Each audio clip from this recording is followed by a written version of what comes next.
وَلَوْ جَعَلْنَاهُ قُرْآنًا أَعْجَمِيًّا لَقَالُوا لَوْلَا فُصِّلَتْ آيَاتُهُ۔ السلام علیکم ناظرین، آپ دیکھ رہے ہیں دارالوحی انسٹیٹیوٹ۔ میں ہوں محمد اویس مرصد کار خبیر محمدی صاحب موجود ہیں۔ ناظرین، آج ہم اولاد کے لیے وظیفہ لے کے آئے ہیں۔ عموماً ہمارے معاشرے کے اندر بھائی بہن پریشان ہیں، اولادیں نہیں ہو رہی۔ اس حوالے سے ہم اللہ کے نبی صلی اللہ علیہ وسلم کا بتایا ہوا عمل اور وظیفہ وہ ہم ناظرین کے سامنے رکھ رہے ہیں۔ ہم خود جو ہے نا وہ کوئی چیز کریٹ کر کے آپ کے سامنے نہیں لے کے آ رہے ہیں۔ یہ پہلے بات بھائی نوٹ کر لیں، جو بھائی بہن دیکھتے ہیں۔ آج ہم کرسب سے اولاد کے لیے وظیفہ پوچھیں گے۔ جی کرسب۔ وعلیکم السلام ورحمۃ اللہ وبرکاتہ۔ الحمدللہ والصلاة والسلام علی رسول اللہ، اما بعد فاعوذ باللہ من الشیطان الرجیم، بسم اللہ الرحمن الرحیم، رب هب لی من الصالحین۔ محمد اویس صاحب، سب سے بڑی مجھے خوشی یہ ہوئی ہے کہ آپ نے اپنے کویسچن کے اندر یہ بات کیا کہ نبوی وظیفہ، یعنی جو وظیفہ اللہ کے رسول نے بتایا، بہت ہی ضرورت ہے ان چیزوں کی معاشرے کے اندر لانے کی۔ تو اس کے لیے سب سے پہلا وظیفہ جو میں احباب کے نظر کر دینا چاہتا ہوں وہ یہ ہے، اللہ کا ایک پیغمبر تھا جس نے یہ دعا مانگی تھی، رب هب لی من الصالحین، اللہ مجھے نیک بیٹے سے نواز۔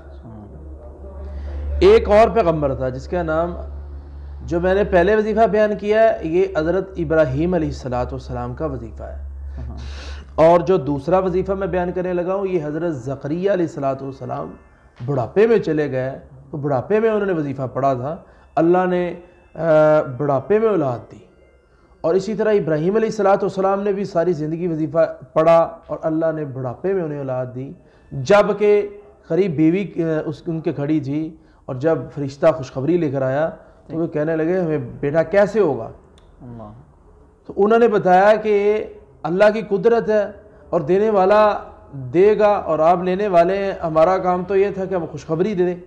وہ کہنے لگی بالی شیخن کبیرہ، میرا تو جو خامد ہے یہ تو بہت بوڑھا ہو چکا ہے۔ اور اسی طرح زکریا علیہ السلام کہنے لگے یا اللہ مجھے اولاد کیسے ملے گی جبکہ میں بڑھاپے میں ہوں، ربی حب لی من لدنک ذریۃ طیبۃ انک سمیع الدعاء، اے میرے اللہ نیک اولاد دے مجھے اپنی طرف سے۔ اور اسی طرح ایک ہم غلطی کرتے ہیں اپنی زندگی کے اندر رہتے ہوئے، وہ یہ کرتے ہیں کہ جب ہم اپنی زوجہ محترمہ کے قریب جاتے ہیں تو ہم دعا نہیں پڑھتے۔ بہت زیادہ لوگ بے اولاد کیوں رہتے ہیں؟ اس کی وجہ یہی ہے، اس کی وجہ یہ ہے کہ وہ دعا نہیں پڑھتے۔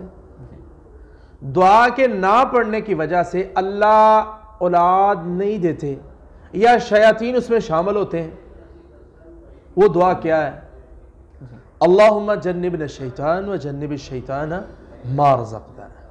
یہ جو دعا ہے اس دعا کو ضرور پڑھنا چاہیے، اور یہ 3 میں نے وظیفے رکھ دیے یہاں کہ جو نبوی وظیفے ہیں، اور میں تو یہ کہوں گا نبی سے پیچھے جد الانبیاء کے وظائف، تو اس کو اللہ نے سورہ مریم کے اندر اور صورتوں کے اندر ڈسکس کیا ہے۔ آپ مزید اس کو نمبر دے دینا، جو بھی ساتھی رابطہ کرنا چاہے اس کو انشاءاللہ تعالیٰ یہ وظیفے مل سکتے ہیں۔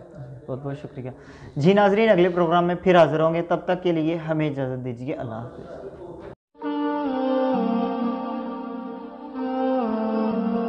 وَلَوْ جَعَلْنَاهُ قُرْآنًا أَعْجَمِيًّا لَقَالُوا لَوْلَا فُصِّلَتْ آيَاتُهُ۔